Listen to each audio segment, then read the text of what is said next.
Constitution na biso et permettre révision na yango. Jamais na tikala kolobake constitution na biso et pekisi révision na yango. Pe moto moko te akoki ko bimisa vidéo makomi na ngai on a tikala kolobate il faut to changer constitution. Boke senezai mon nene penza entre ko changer constitution na ko réviser constitution. Ko réviser constitution oyo ekomami na kati ya mobekoli kondi ya mboka na biso elingi oloba nini ezali na article songolo pakala oyo bokoki kobongisa lokola par exemple kozonga sélection présidentielle na 2 tours bokoki ko changer yango bokoki ko réviser yango mais nyamani kila o to bengi article 220 nombre ya ba mandat, durée ya ba mandat et pekisami makasi penza. Donc soko botami na libumu ya ba mama loko biso banso to botama okoki kosala pas plus de 2 mandats comme président de la République. Changement ya constitution elingi kolobani. Changement ya constitution ezali bazui constitution oyo biso banso toyebi babwaki yango na fulu wo soki babwaki yango na fulu ekomi nini batoyo bazali wana nde olandaki Tshisekedi alobi soki peuple alingi ngai na kozwa 3e mandat elingi koloba boye na kozwa constitution wana parce que toali bazoba te na kobwaka yango na fulu makoleka na ba procédure na yaza komipesa wana pesi mana yango soki tokomi na place wana na koloba te peuple a lobby ngai na yepo na 3e mandat elingi koloba pouvoir ya seko na seko non eza seko na seko te na sens nini peuple congolais a yebi petango constitution esalemaki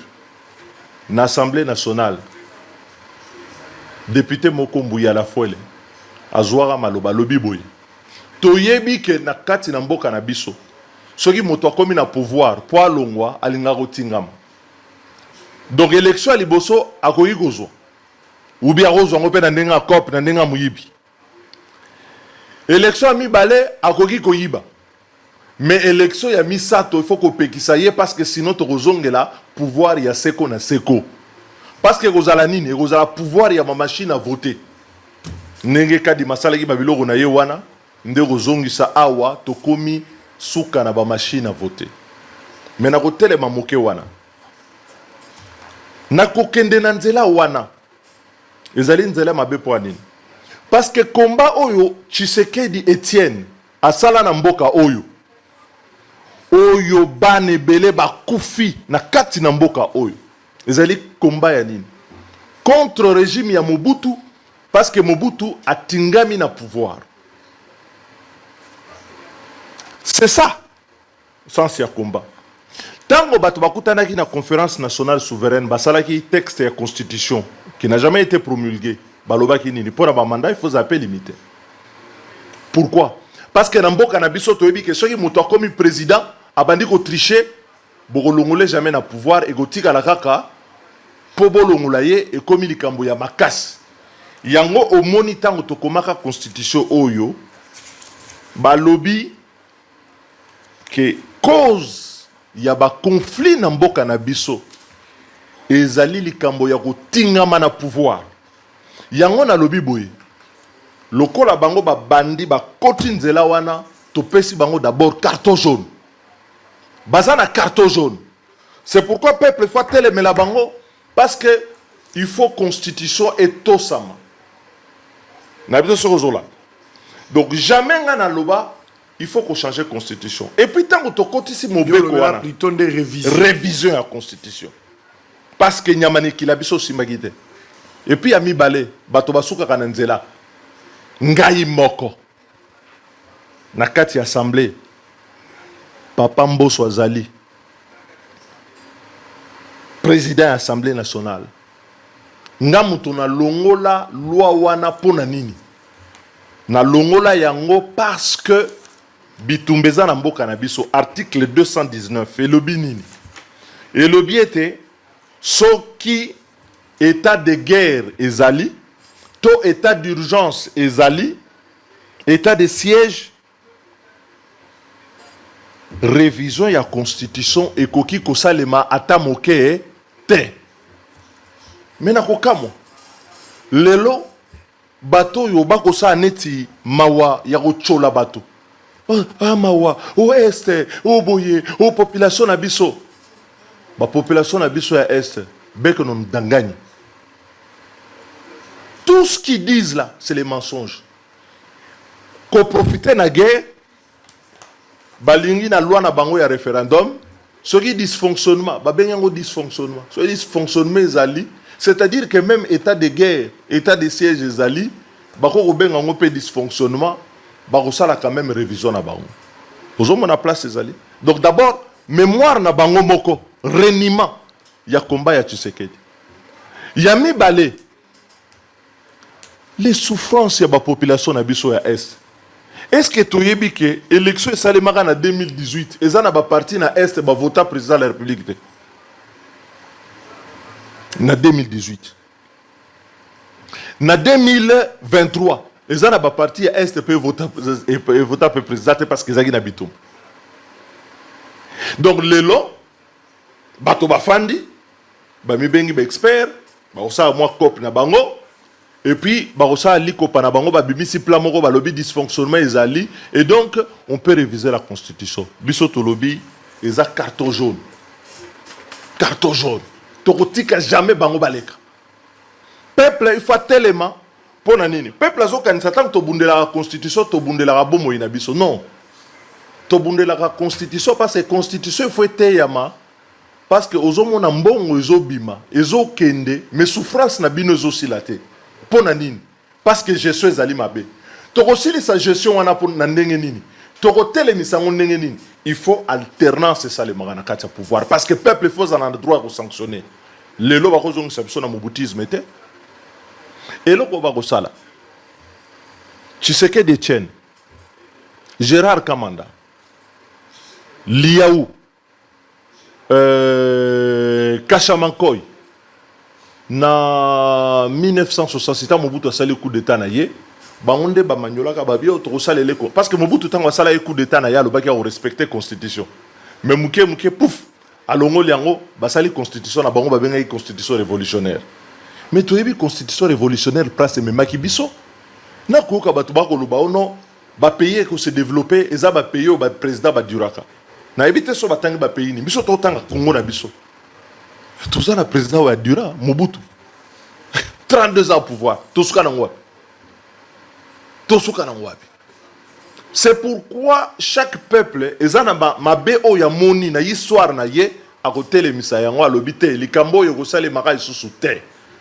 Mais bisika, Félix, nabatone ba yebazongi sabiso, ezali kozongi sabiso na sima, pote, batia pouvoir na bango ya seko na seko mais biso ko lekate parce qu'article 64 le biboy motoyo alinga bongo la constitution na makasi azo pouvoir na makasi atingama il faut peuple batunyo so ba bundisa biso biso photo ça. Tu sais que dans le bango mogoté même aujourd'hui les hommes de Dieu il y a l'église de réveil et puis confession religieuse dans son ensemble bazo appuyer tu sais problème ezate mais basambelaka basambelaka batika mambo l'état baza roi ba citoyen nyonso basambelaka mais tant ou 5 ans réfléchir ça rapport à mambo l'état boyebi ça 5 ans sambelate teto yebi ça ki asambela pesi pe position na ye comme ba citoyen non kasi bango pesi ya bango qu'il faut ba réviser constitution ozongi sa bango l'église te ozongi sa mbongo na église te ozongi sa chole na église te tolobaka na bango bazonga mais na kati na mboka ezali na eleko parce que lelo basango ko benga wana ba chole banani ba komi batu mabe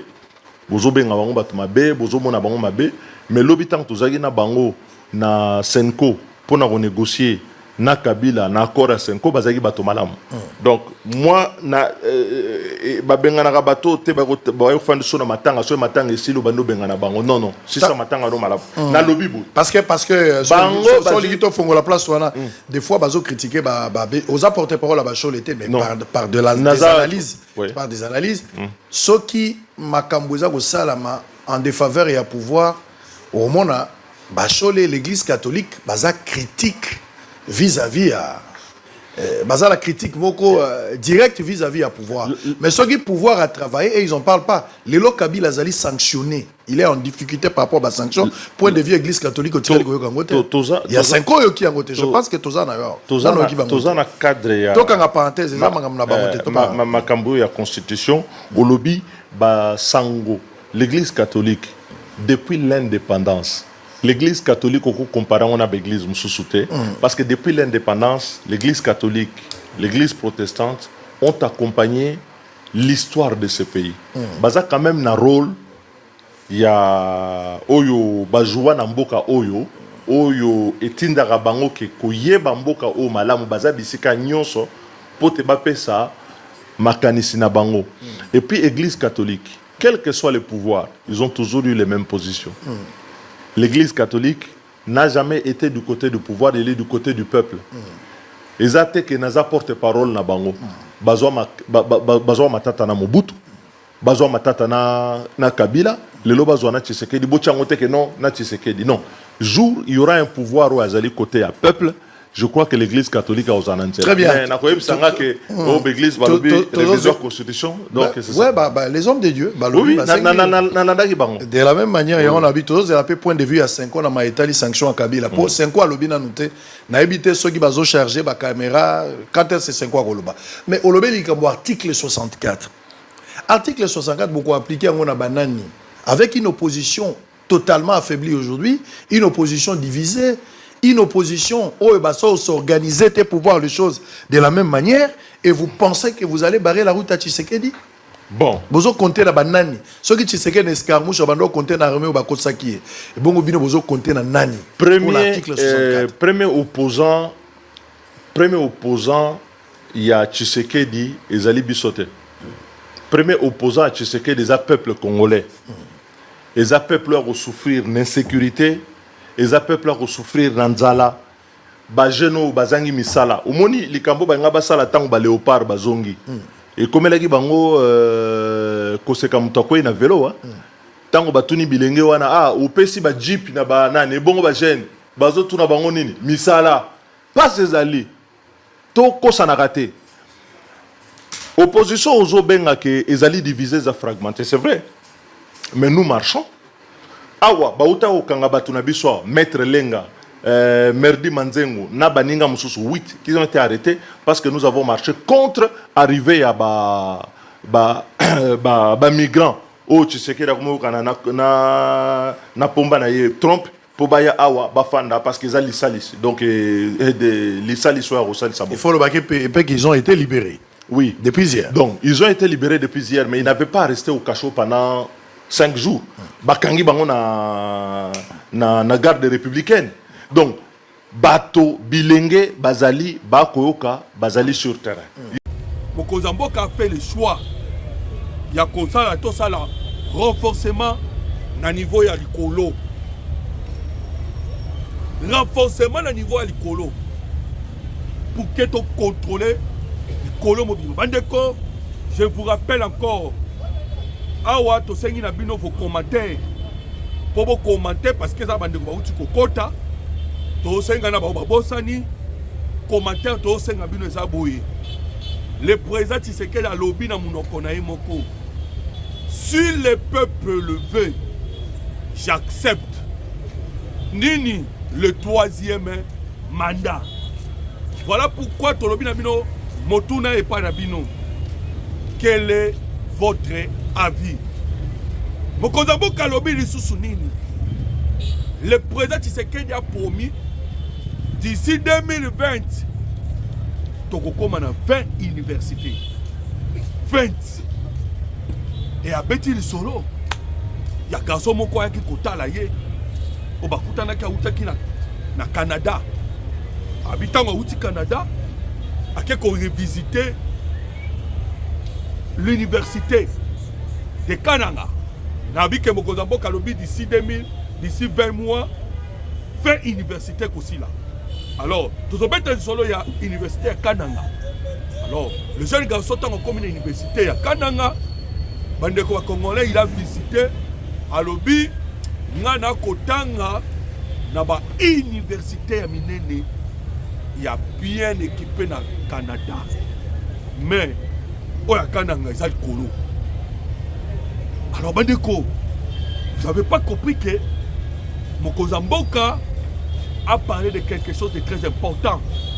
Au biso tout les Congolais, on s'attendait que moi Namboka Azwa Akota na pouvoir. Alors, Bandeko, le peuple d'abord, autre Zaki Koluka, Yango déjà.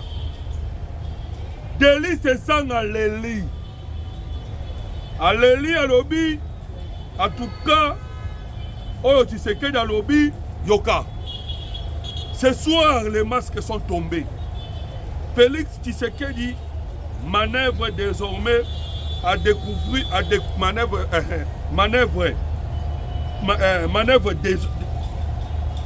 voilà, merci. Manœuvre désormais à découvert pour un troisième mandat par plébiscite. À l'objet du Souboé, la RDC ne peut entrer dans un nouveau cycle de tensions institutionnelles et de personnalisation du pouvoir. Tous les démocrates doivent faire obstacle à cette dérive. C'est ça, à l'élite. Mais à l'objet, les démocrates, surtout, et c'est un obstacle à la décision. Yango, c'est ça, il n'a pas compris. Ce qu'il a compris, qui est président,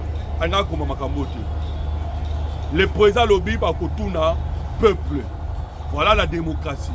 C'est les référendums. C'est la décision du peuple. À lobby, si le peuple le veut, il n'a pas dit que ce qui est à Lingui, mais ce qui peuple à Lingui. Alors, qui est-il ce ça pour empêcher la décision du peuple?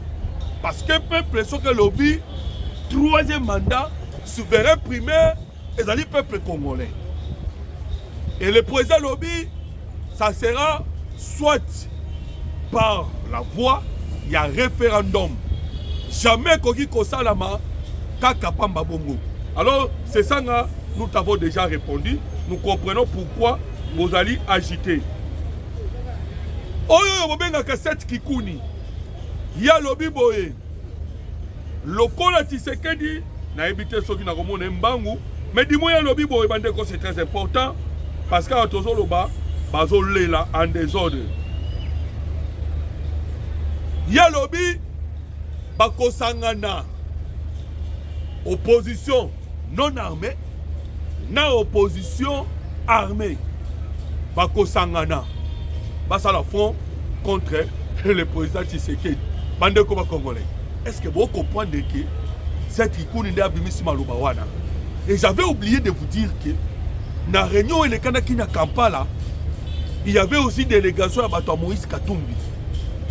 Donc, Bale Oyo, c'est pas pour y boyoka kike Batouana Bamanda comme Kakala Kikuni. Lorsque Bazaki na Lumumbashi, cette Kikuni a l'obaki déjà Tokopelisa Moto. Tokopelisa Moto, pourquoi?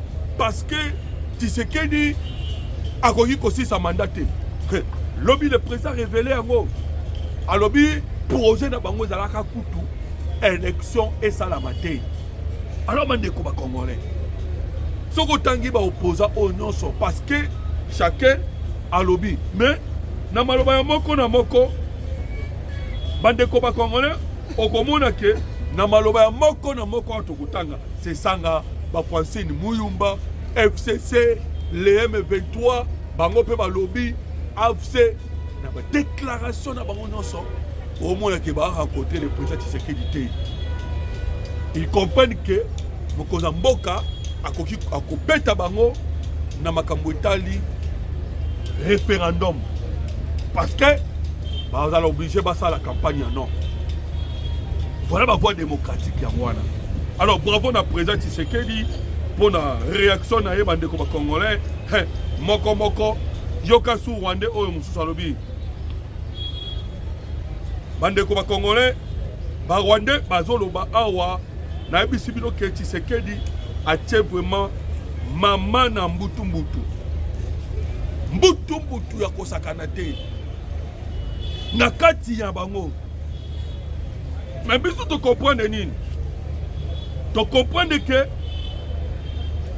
Donald Trump aussi est derrière. Ne comment tout le président Tshisekedi. Ah, bino pe beaucoup motier la Trump mutema trop. Quand kandenge botu na kabiso. Bobunda, il a parlé même de Obama. Que batuna ka Obama question. Obama a dit que il faut vous battre pour votre pays. Alors, tout le président Tshisekedi.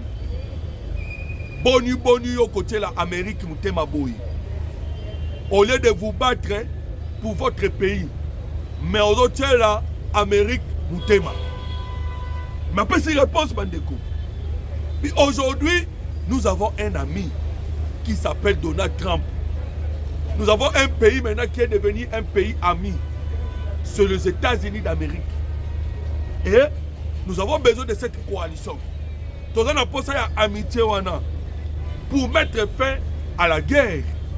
Oh, il y a une République démocratique du Congo.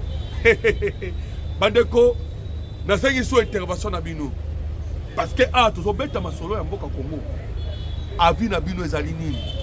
Parce que lobby, le président Tshisekedi a lobby, et Sengeli a décoré Fali Ipupa. A décoré Fali Ipupa.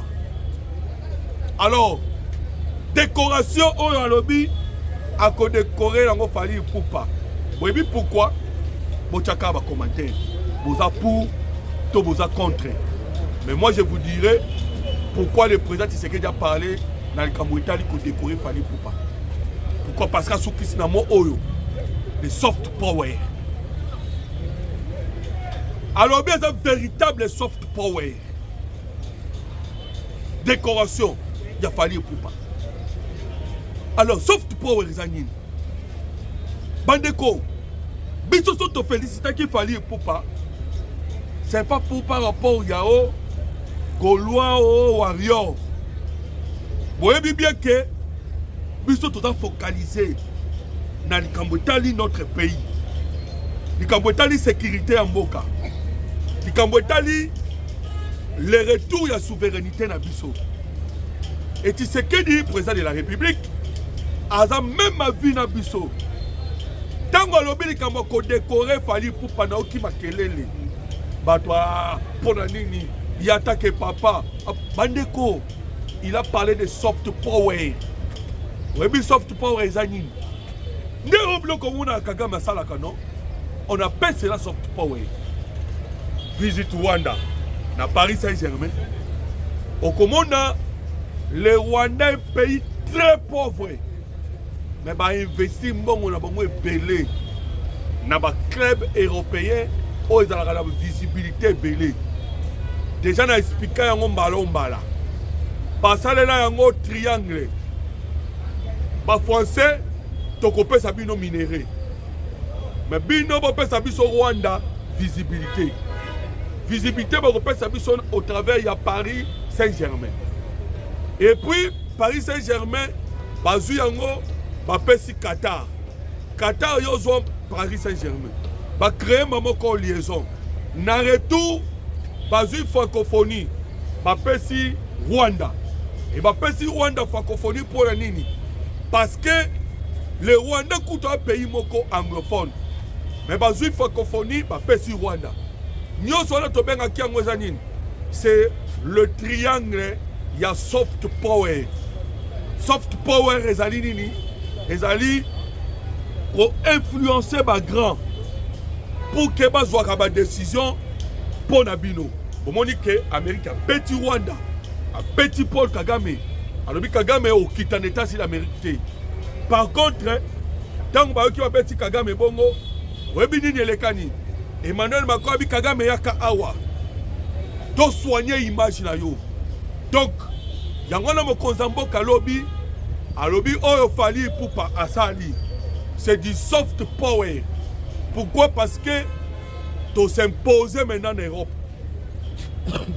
Europe mobimbe ninganaki ba Congolais ya susi nyonso bayaki, même des Africains bayaki, tangu bakomi drapeau ya Congo nde ningani.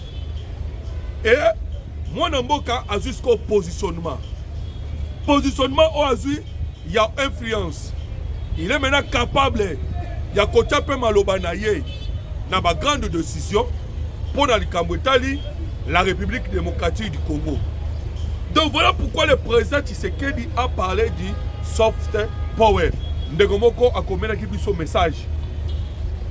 Oh pourquoi bino nyoso Rwanda salaka bino pe bo sala. Mais ezali une stratégie non? Na monde stratégie politique ezali. Faut coller adversaire. C'est comme un défenseur avec un attaquant très dangereux. Il faut coller. Nous les Américains à Clinton va fabriquer Kibiso Paul Kagame. Va fabriquer Kagame, va tcheye wana. Va tombolier, va pessier visibilité. NBA, Paris Saint-Germain, Bayern de Munich, Arsenal, à Comité Atlético, bandeko tous ces pays-là. Bate kaka image à Rwanda. Pourquoi bate kaka image à Rwanda? Bazwa image à Congo, babimisango kakaya. Ba viola kaba maman, l'insécurité, patati patata. Voilà pourquoi bandeko bobo sanate tango même papa lukaka aya awa na Congo bomona kidya Kagame bandisi guerre mbangu.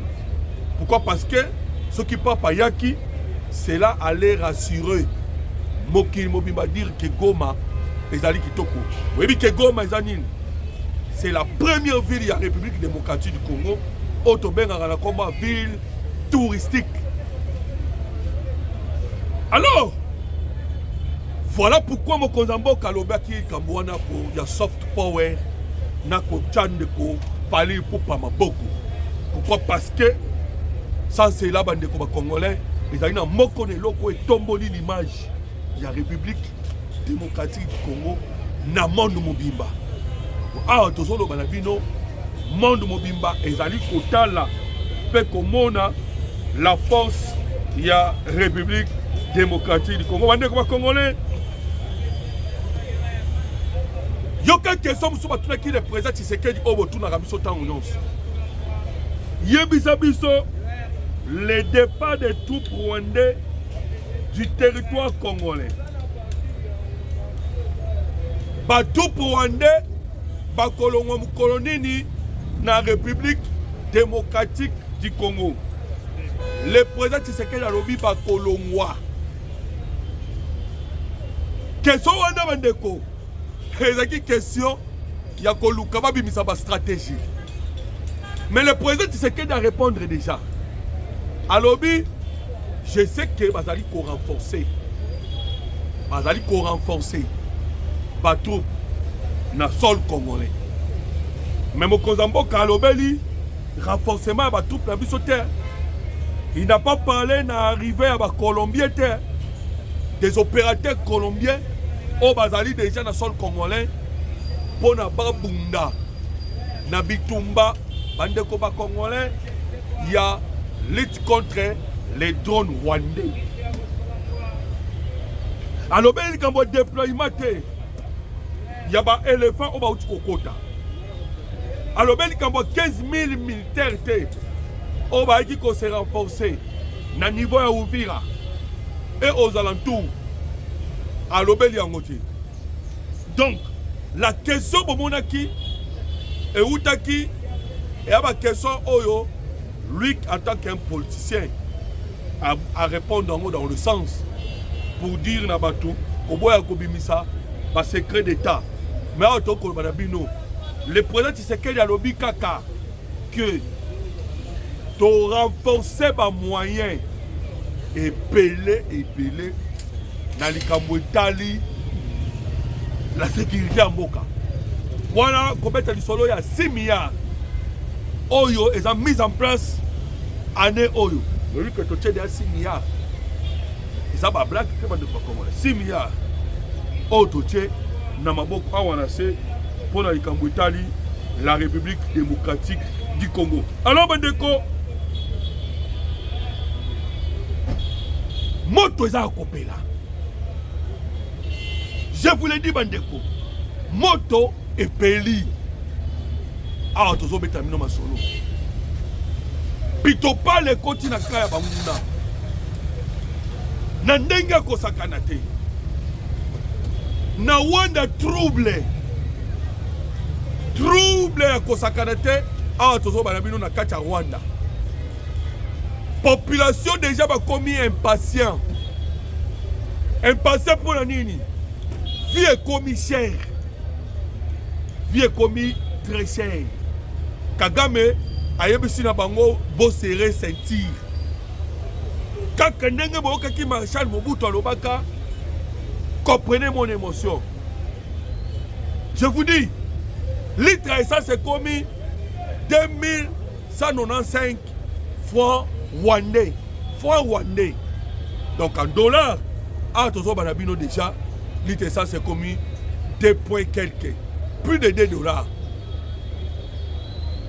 Plus de 2 dollars. Biloko tout est mati. Donc, la révélation pour ce bimi, il y a voyage. Il y a Kagame et pas Maman Samia.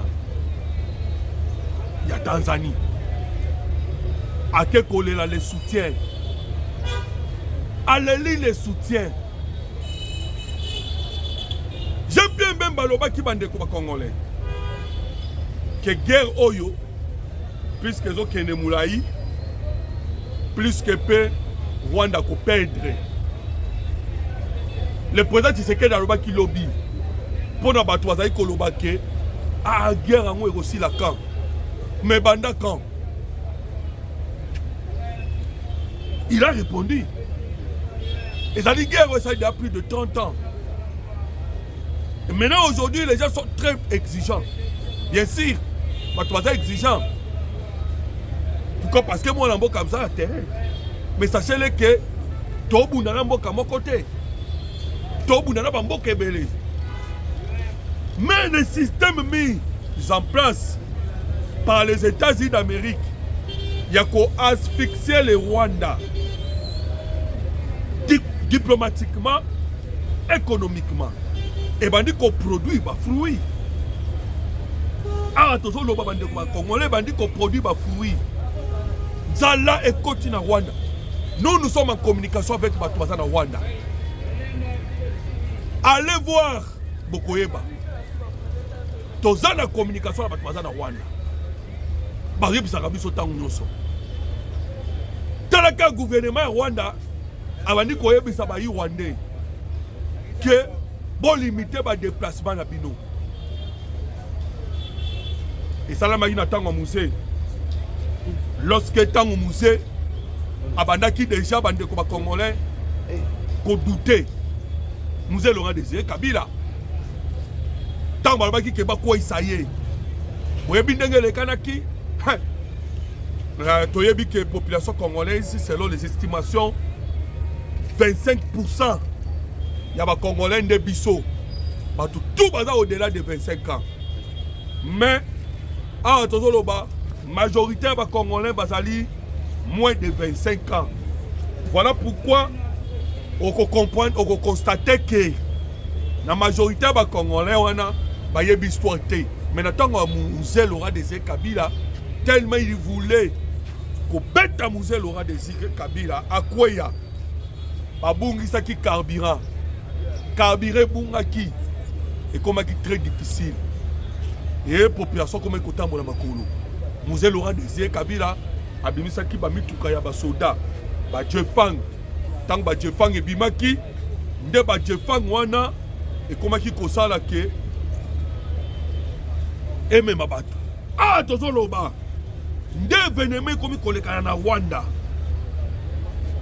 Rwanda e komi nde bongo ba Jefang nde e komi ko tant ba Jefang c'est des véhicules de militaires pour aimer ma population. ça ne marche pas avec Kagame. Et le président Tshisekedi a confirmé hier l'agitation de Paul Kagame parce que les robinets sont fermés.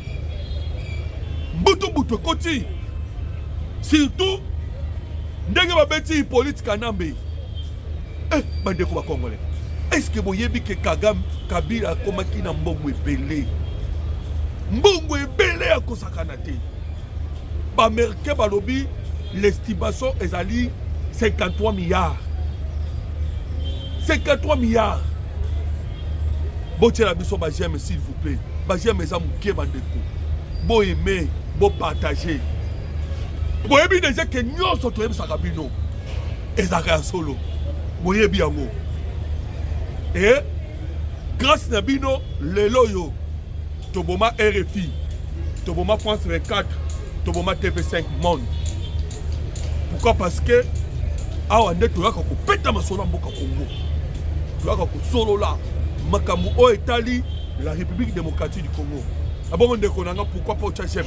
Na tuna nde ko moko est-ce que oyema ki miso na bosa na ki? Bobosa na te bandeko. C'est pour le Congo. Bobo Sanate.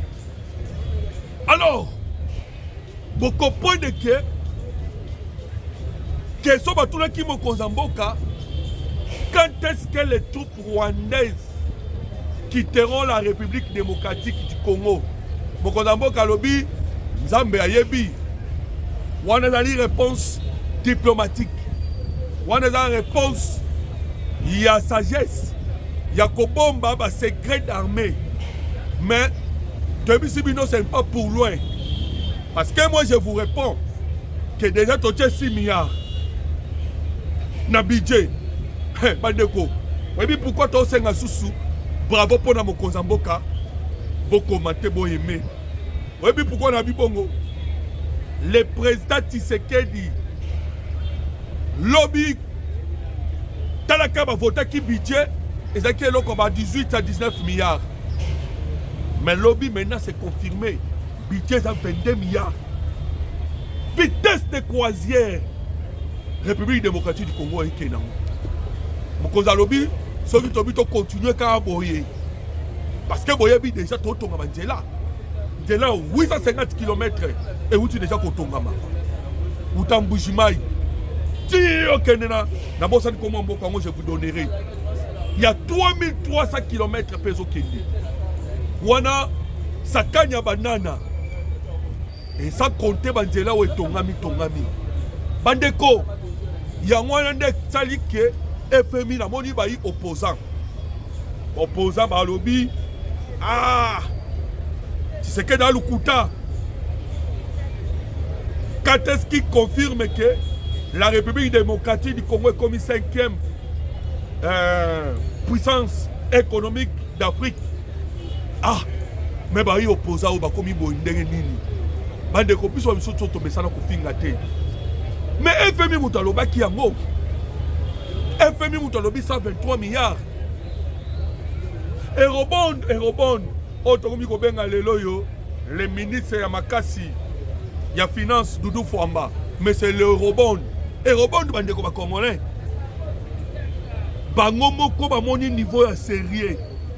Il y a la République démocratique du Congo. Balobi, topé Sabino Mbongo combien? Vous imaginez, on ne donne pas cet argent à n'importe qui.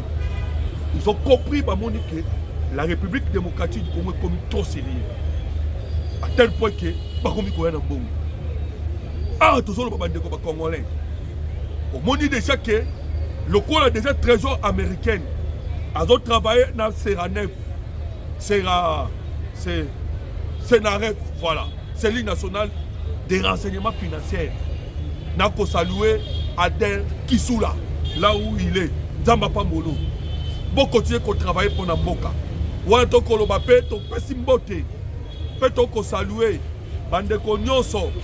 Il y a CNC. Ton pessimbote. Wana Maman Lisette Kabang. Topesi pesumbote pena ba félicitations na bande kwa CNS pour na musala tout ba ko sa pour la République démocratique du Congo. Lobby Mokozamboka lobby sur l'armée. J'aimerais na tangi na bino. Qu'est-ce qu'il a dit sur l'armée? Mokozambo Kalobi, Bakosa Kingaï. Lorsque j'avais dit à la moindre escarmouche, on m'avait menti. Tobeti le Kibino solo. Lobby le président Tshisekedi a confirmé, on va comme Tobeti le Kibino solo. Le président Benga Kibango, Boya, Boya Bisangaï, pour Tobeti à Rwanda Tosani. Bango Baïbisa qui président Tshisekedi, Tchaka 1 milliard à Pamba. Le président Tshisekedi a dit non, je multiplie cela par 3. Attiens Bango 3 milliards. Ils ont bouffé l'argent. Batumba Bamunda, Baba Tuwewe, Banani. Misuba Kesson Baba, gilet par balle. Il y a 3e qualité. Le Kotana Mouyibi. Là, le président Sikoyo, Bazake circuit. Steve Wembi Oya Rwanda Lobi Boye. Oh non. Tshisekedi s'est contredit. Il a dit qu'il est la personne la mieux informée. Mais comment est-ce qu'il n'avait pas reçu l'information au Eloba qui n'a pas reçu qui est que au Etina qui a la moindre escarmouche. À quel la moindre escarmouche, mais il n'était pas informé complètement. Bien. Montre que Tshisekedi a se contredit. Bandeko ba Congolais a se contredire. Trahison de circuit oyo koto ba na renseignement a to lo boyoka kilobi procès non ya Ndaiwen procès Ndaiwen bomona kiango azanan c'est un agent de renseignement hein ba tu vas le circuit voilà pourquoi tu reproches à union sacrée ba tu ya union sacrée ne boyoka kabango. Il y a les gens de l'union sacrée. On peut pas quoi. C'est Clément Konzi. Alors bon moi ça la bonne. Mais cela nous a permis d'avoir des informations suffisantes sur les traîtres et sur les infiltrés. Il y a République démocratique du Congo. Bande comme Congolais, journaliste à RFI humilié par le président Tshisekedi. L'homme est humilié. Alors que question qu'on a ce qui pas à Macron, ce qui peut pas à Nani, à un endroit pas à Mokonzamboka. Humilié. Alors tout dans Mokonzamboka, le bal a biso clair sur 3e mandat. Le président Tshisekedi a répondu hier. Il y a une différence entre un homme politique et un homme d'État. Un homme politique, il y a causé la carte d'élection à Bandeko. Il y a des 5 ans. Parce que, nous sommes mis sous soyo, tous les élections. C'est-à-dire, tous les hommes d'État. Pour ne plus qu'à Congo ou rien. Congo ou rien. Voilà pourquoi le président lobby différence entre un homme politique et un homme d'État. Sikoyo. Comme la dans les commentaires, pour yo, mon Kozamboka, Félix Antoine Tshisekedi Tshilombo, Azali, homme d'État, Azali, homme politique. Parce que, Yemoko lobby, différence entre ces deux personnalités-là. Et puis à définir, na place où on va définir, Bakoki va définir, Wana Koloba, journaliste à RFI, humilié. À quoi il faut définir un homme d'État. Mais l'homme d'État, à la limite, il faut travailler pour la génération future. Il y a un mot canaillé. Pour que base à la bien, à une base solide pour la génération future. Mais l'homme politique, il attend les élections. On a déjà dans le temps Bongo, dans le monde de Moïse Katumbi, homme politique. Dans le monde de Martin Fayoulou, des hommes politiques. Dialogue. Le président Tshisekedi a tout dit dans vos questions. Est-ce que son tosali dialogue inclusif? Tobengi ba Congolais nyonso. Le Rwanda ko bima na Congo. Bande ko ba Congolais, botte la nga PGM. Botte la peine de ko docteur j'aime. Boyebi ndeko la nga tosala ne bemiso. Tolobaki yango. toyebi to répondaki na mbongo toyebisaki en mbongo soki dialogue na yo ekoti Kagame akobimisa basoda nde na Congo lobi mpe président Tshisekedi alobi yango.